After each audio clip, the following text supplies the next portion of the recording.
இன்னைக்கு பல பேர்கிட்ட பணம் இருக்கு சார், பெரிய பதவி இருக்கு சார், பெரிய பெரிய வீடுகள் இருக்கு. ஆனா தன்னுடைய கஷ்டத்தை, தன்னுடைய கண்ணீரை, தன்னுடைய துக்கத்தை சொல்வதற்கு சக மனிதர்கள் இல்லாம இருக்காங்க. அழும்போது தோல் சாய்வதற்கு, அந்த கண்ணீரை துடைப்பதற்கு மனிதர்களை சம்பாதிக்காமல் இன்னைக்கு பல பேர் இன்னைக்கு இருக்காங்க சார். ஆண்டன் செக்காகோ ஒரு கதை எழுதியிருப்பாரு.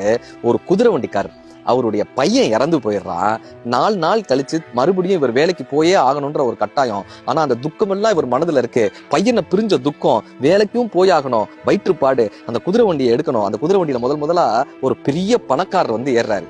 இவர் தன்னுடைய துக்கத்தை எல்லாம் அந்த பணக்காரர்கிட்ட சொல்றாரு. அந்த பணக்காரர் கேட்கிறாரு, உன் கஷ்டத்தை கேட்கறதுக்காக நான் வந்திருக்கேன், காலங்காத்தால உன்னுடைய புலம்பலப்பை கேட்கறதுக்காக நான் வந்திருக்கேன்னு திட்டுறாங்க.